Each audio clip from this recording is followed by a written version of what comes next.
Salut à tous et à toutes. Dans cette petite vidéo, je vais faire une petite introduction à la relation client-serveur, puis je vais faire une mise en contexte de ASP.NET Core. Donc, jusqu'à date, juste un petit rappel, les trois langages qu'on a vus qu'un navigateur est capable de comprendre. HTML qui sert à présenter les données puis la structure. Donc, une page, on va le diviser par exemple avec un main, des headers, footers, etc., des divs. Fait qu'on va structurer notre information, puis on va mettre nos données dedans. L'SSS qui va servir à représenter le visuel de notre page, le design. Donc les couleurs, etc., le padding, le margin, et le JavaScript qui va servir à faire de l'interactivité. Donc ça, c'est les trois langages que ton navigateur, peu importe si tu es sur une tablette, un ordinateur ou un téléphone, ben, il va être capable de comprendre. Il y a également un quatrième langage qui existe maintenant, qui est vraiment de très très bas niveau, proche de l'assembly, qui s'appelle le WebAssembly justement, qui est un langage qui est sorti, sa spécification est la première version sortie en décembre 2019, fait que c'est très très très récent, qui sert à faire exécuter par l'ordinateur des choses de très bas niveau. Fait que, et que ça puisse utiliser toute la puissance de la machine pour y arriver. Alors que du JavaScript, c'est quand même limité au navigateur, puis c'est un peu lent normalement. Mais par exemple, ça, c'est un exemple d'application avec du WebAssembly. Bon, là, je vais fermer. Oups. Je me rappelle jamais qu'il y a du son là-dedans. Donc ça, c'est un petit exemple de jeu fait avec WebAssembly, mais l'avantage, c'est juste que ça utilise pleinement la puissance de l'ordi. Je vous en parle pas à cause que je veux vous mêler ou quelque chose du genre, mais juste pour que vous sachiez que ça existe. Puis c'est quelque chose qui est très nouveau. C'est pas très mature encore, mais dans le sens que c'est pas utilisé très largement, mais éventuellement, peut-être d'ici 5 ans, on va vraiment en entendre beaucoup plus parler, puis ça va être plus utilisé peut-être en entreprise. Donc, ça, c'est les langages qu'un navigateur est capable de comprendre, puis il est limité à ça. Il ne peut pas comprendre du C Sharp, il ne peut pas comprendre du PHP, il ne peut pas comprendre du C, du C++, c'est vraiment juste ces quatre choses-là. Nous, dans le cadre du cours, on s'occupe de ces trois-là ici. HTML, CSS, JavaScript. Il y a des limitations par rapport au navigateur. Mais entre autres, quand que le navigateur il reçoit du code, du HTML, CSS, JavaScript, ben, nous, on est capable de le modifier, on fait F12, puis on peut aller tout changer. Donc, c'est pas sécuritaire. Dans le sens, comme on peut tout altérer, mais on serait par exemple capable d'enlever la validation sur des formulaires. On serait capable d'enlever les required. On serait capable d'envoyer n'importe quelle information. Donc, on assume déjà par défaut que quand que du code est rendu du côté du navigateur, ben c'est déjà potentiellement du code à risque. Ça pourrait déjà être du code qui a été altéré puis qui est en problème.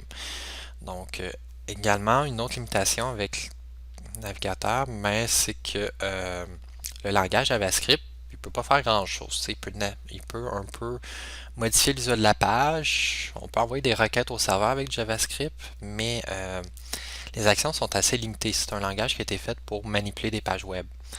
Donc, puis, c'est pas avec ça que tu vas arriver à parler avec une base de données, entre autres, ou communiquer avec un serveur de courriel. C'est pas avec du JavaScript. Donc, nous, quand on fait des applications, ben, il y a des bases de données, il y a des ressources qu'on va utiliser. Donc, comment faire pour faire ça? Ben, on aura besoin d'un autre morceau que juste un client, que euh, juste un navigateur comme ça. On aura besoin du côté serveur également. Donc là, nous, on s'est concentré jusqu'à date sur le côté client. Là, on va se concentrer maintenant un peu plus sur le côté serveur. Donc le côté serveur, les applications serveurs peuvent être codées en différents langages. Ça peut être codé par exemple avec du C Sharp, puis là on utilise un framework comme .NET Core, ce qu'on va utiliser dans le cadre du cours. Mais ça peut être écrit en PHP, en Python, avec différents frameworks possibles. Le client, lui, quand il fait une requête à un serveur, par exemple, il appelle monsite.ca/produit avec un get, mais il ne sait pas le serveur s'il est en quel langage. Lui, il fait juste envoyer sa requête, puis là, le serveur, à un moment donné, va la traiter, puis faire quelque chose. Fait que dans le monde du web, ben, on fonctionne avec une approche requête-réponse. Donc, le client envoie une requête à une certaine URL avec un certain méthode comme get. Il dit qu'il s'attend à avoir du HTML, puis là, le serveur, lui, va faire un traitement, puis par exemple, pour afficher la liste des produits, à cause que l'URL a ce format-là. Le serveur pourrait dire, OK, ben quand que j'ai une URL qui ressemble à ce produit slash un chiffre, ben moi, je vais plutôt aller afficher un produit. Puis ici, c'est la même URL, mais avec une méthode différente comme un post, mais peut-être ça serait de modifier le produit ou le supprimer. Fait que le traitement, comment que le serveur va traiter la requête, mais ça va être libre à lui. Fait que le code que nous, on va avoir écrit en C#, en fonction de la requête reçue, euh, ben, il va être exécuté, puis par la suite, on va envoyer quelque chose au client en conséquence. Par exemple, si on supprime un produit, ben, ça se peut, on va peut-être afficher la liste des produits, mais avec le produit en moins. Une autre chose que les serveurs web généralement font, c'est à part traiter, exécuter du code en conséquence d'une requête, exécuter du code C# en fonction d'une requête, c'est fournir des fichiers statiques. Donc, ça arrive parfois que pour une certaine URL, on ne veut pas que le serveur fasse aucun autre traitement que juste donner le fichier, sans rien faire de plus. Par exemple, ça va arriver pour les images. Les images, on n'a pas besoin généralement de traitement, de faire exécuter du code C#. On veut juste que les images soient dans un dossier, puis que si le client essaie d'y accéder, ben le serveur fait juste retourner l'image qui est dans le dossier sans aucun autre traitement. Fait que ça, c'est des fichiers statiques.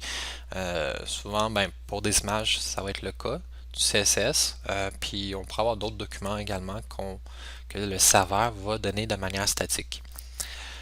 Donc, c'est ça. Sinon, ben là, comme on a un côté serveur ici, mais le serveur, lui, qui est écrit avec un langage qui a plus de fonctionnalités que JavaScript, ben, il va être capable d'accéder à la base de données.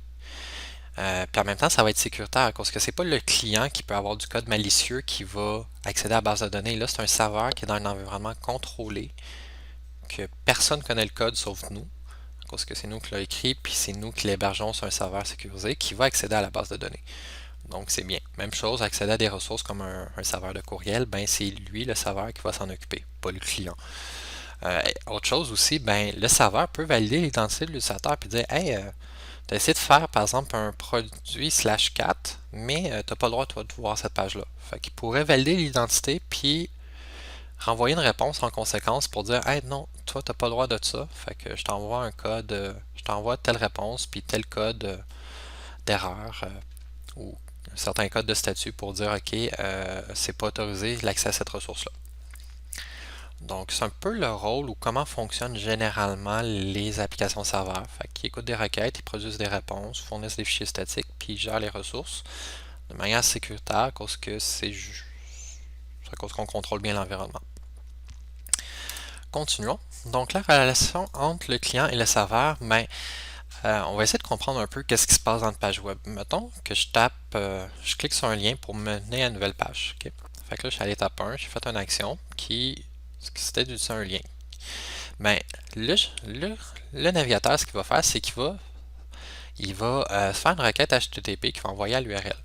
En gros, c'est comme s'il fait une enveloppe postale comme Post Canada, puis dessus, il met l'URL en question du site web. Et il envoie ça dans la nature, puis dans l'enveloppe, il va mettre certaines informations. Il va dire, OK, moi, j'aimerais ça, dans l'idéal, que tu me renvoies un document HTML, par exemple, pour ça ici. Fait qu'il peut spécifier certaines choses comme ça. C'est pas nécessairement sûr que le serveur va y donner qu'est-ce qu'il veut, mais il va dire ben moi j'aimerais ça avoir un document HTML pour ça ici. Par la suite, il l'envoie dans la nature, donc dans le nuage. Puis là, à un moment donné, ça va être acheminé jusqu'au serveur.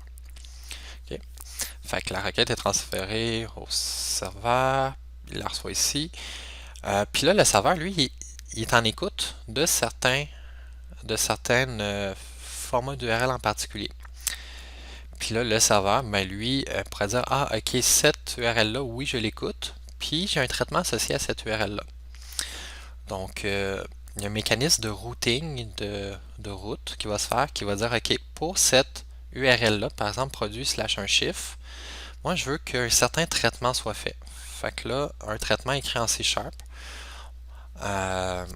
donc une certaine tâche qui va être réalisée, puis dans cette tâche-là, ben là, on va par exemple aller accéder à des données, puis on va prendre les données nécessaires ou altérer les données, peu importe, selon l'URL qu'on a spécifié. Puis on va aller, par exemple, chercher le visuel qu'on a besoin. On va coller le tout ensemble, puis on va par exemple générer une réponse au client. Donc, on comprend qu'on a une espèce de mécanisme de routing qui va distribuer la requête à une certaine tâche qui va être écrite en C#. Donc ça, dans le jargon qu'on va voir tantôt, on va appeler ça le contrôleur. Fait que le système de routage va attribuer la requête au bon contrôleur qui va faire traiter l'action qui a été demandée, puis il va générer le visuel ou la réponse qui va être envoyée au client. C'est ça qu'on va appeler ça une vue dans le prochain cours. Le modèle MVC, fait que ça, j'ai une présentation qui arrive dans pas très long là-dessus. En fait, ça va être la suivante à celle-ci. Donc, le serveur va produire une réponse en fonction de la requête qui a été reçue. Puis la réponse, ben, c'est encore le même principe, c'est une enveloppe avec, là cette fois-ci, ça va être l'IP du client. Puis là-dedans, il va mettre le contenu. Il va envoyer le type de réponse. Fait que par exemple, ça se peut que le client voulait avoir du HTML, ben lui, tout le traitement a bien marché, puis OK, oui, il te renvoie une réponse HTML. Fait qu'il va mettre le type de contenu. Il va mettre un code aussi. Fait que par exemple, le code de statut. Si c'est le code 200, ça veut dire que tout a bien allé, il n'y a pas de problème, la vie est belle. Donc, il va mettre un code pour présenter est-ce que la requête s'est bien passée ou non. Puis là, il envoie ça dans nature. Ben, encore dans nature, dans le nuage. Puis là, le nuage, ça va se rendre jusqu'au navigateur. Le navigateur va interpréter la réponse qu'il a reçue. Puis par la suite, en fonction de la réponse qu'il a reçue, ben, il va mettre à jour le visuel en conséquence. Fait que par exemple, là, il a reçu du HTML, OK, il affiche dans le navigateur. Puis là, on voit le résultat final. Juste une petite précision que je vais faire ici. Par exemple, quand on accède à une page web, au début, il y a une requête qui va se faire comme ça pour avoir le document HTML. Mais par la suite, quand on arrive à l'étape numéro 8, le navigateur se rend compte que le document HTML fait référence à plusieurs ressources. Par exemple, ça arrive souvent que nos documents HTML vont faire référence à des images, ou à des fichiers JS, ou à des fichiers CSS, etc. Fait que différentes ressources. Mais ça, il s'en rend compte juste à l'étape 8, quand il a reçu le document HTML correspondant à la page. Fait que dans ce temps-là, le navigateur, ce qu'il va faire, c'est qu'il va aller créer des nouvelles requêtes qu'il va renvoyer comme ça pour aller chercher chacune des ressources. Fait que chacune des images, il va faire une requête. Chacun des fichiers CSS, JavaScript va faire une requête comme ça. Puis c'est pour ça que, par exemple, quand on est sur un réseau très très lent, ben, au début, on va voir le HTML apparaître. Parfois, le CSS va apparaître quelques secondes après, à cause que dans le premier temps, le navigateur a reçu l'HTML, mais après ça, il a envoyé une requête pour le CSS, mais il n'est pas encore rentré, la réponse. Puis là, par la suite, on voit les images rentrer une à la fois. Fait que c'est pour ça que ça fait ça, c'est à cause que le navigateur ne reçoit pas tout d'un coup. Dans le premier temps, il a demandé l'HTML, il reçoit l'HTML, puis en analysant l'HTML, là, il se rend compte, hey, j'ai besoin de ça, finalement, parce que c'est écrit dans l'HTML qu'il en a besoin. Donc, c'est pour ça que les ressources sont chargées.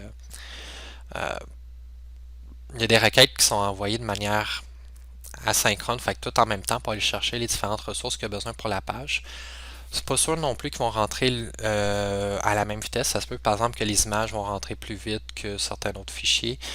Donc, mais le navigateur, au fur et à mesure qu'il reçoit les différents éléments qu'il a besoin dans la page, ben, il va actualiser le visuel en conséquence.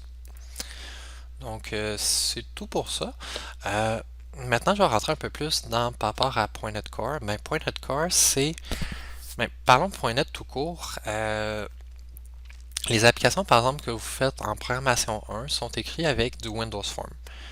Windows Form, c'est un modèle d'application qui existe, qui est sous le framework.NET. Framework.NET, c'est une version de .NET. C'est la première qui est sortie dans toutes les instances de .NET faites par Microsoft, qui roule exclusivement sur des machines Windows. Fait que ça, tu peux pas faire rouler ça sur Linux. C'est très rattaché au monde Windows. Fait, par exemple, du Windows Form, l'interface des fenêtres, comment c'est fait, ça ressemble pas en tout aux fenêtres comme dans Linux ou dans Mac. Donc, il y a beaucoup de code qui est fortement rattaché à Windows. Et c'était cool. Jusqu'à un certain moment, c'est que les gens de Microsoft se sont dit, hey, ce serait le fun qu'on puisse faire en sorte que notre code puisse fonctionner sur d'autres plateformes. Mais là, comme il y a des relations très fortes entre, par exemple, Windows Form puis toute l'API de Windows, mais ça ne marchait pas bien. Ils se sont dit, OK, on va essayer de faire quelque chose de nouveau, puis on va appeler ça .NET Core, parce que c'est un beau nom. Puis dans .NET Core, ben, ils ont essayé de faire des modèles d'application qui fonctionneraient sur plusieurs plateformes différentes. Fait que autant sur du Windows que sur du Linux ou du Mac. Fait que si par exemple on fait des applications Universal Windows Platform, qui est des applications visuelles un peu comme Windows Form, mais ça va fonctionner sur tout, sur les trois plateformes que j'ai énumérées. Même chose si on fait des sites web avec ASP.NET Core, ben le site web, on va être capable de le faire rouler sur une machine Linux ou sur une machine Mac ou Windows, alors que si on l'aurait codé avec du ASP.NET, du .NET Framework, ben ça marcherait juste sur Windows. Pourquoi je vous en parle? Ben, pour que vous sachiez c'est quoi .NET Core de 1. Puis aussi, si tu regardes la documentation, savoir qu'il faut que tu regardes pour ASP.NET Core et non pour ASP.NET. Donc la dernière version, la plus récente d'ASP.NET Core, c'est la version 3.1 en date d'aujourd'hui, le 4 mars 2020. Donc ça peut évoluer avec le temps. C'est ça. Puis le dernier, juste pour le fun, donc c'est dans le tableau, c'est Xamarin. C'est une version que ça te permet avec du C#, du FAT, du code qui va fonctionner sur iOS, sur Android. C'est une version qui permet de faire des applications mobiles finalement avec du .NET. Donc, c'était juste pour nous situer ici. Et le framework .NET même va utiliser une approche qui va beaucoup fonctionner avec convention plutôt que configuration. C'est quoi ce principe-là? C'est qu'il y a beaucoup de standards que si tu suis les standards, tu n'as pas à te casser la tête, tu n'as pas à faire de configuration, puis tout va bien marcher. Puis si tu ne suis pas les standards, ben il faudra que tu fasses de la configuration. Tu sais, par exemple, tu n'aimes pas le standard, tu n'aimes pas que tes contrôleurs, quand on va voir le modèle MVC, modèle vue contrôleur, tu n'aimes pas le fait que tes contrôleurs doivent généralement les mettre dans un dossier contrôleur avec un S. Les vues, on va les mettre dans un dossier view avec un S, puis ils vont être structurés d'une certaine manière. Si tu n'aimes pas ça, tu auras le droit de le changer, mais ça va te demander plus de code à faire. Donc, le principe, pourquoi on fait ça, ben, entre autres, c'est faire en sorte que tu te concentres plus sur écrire ton code, puis tu te concentres moins sur le fait de la configuration.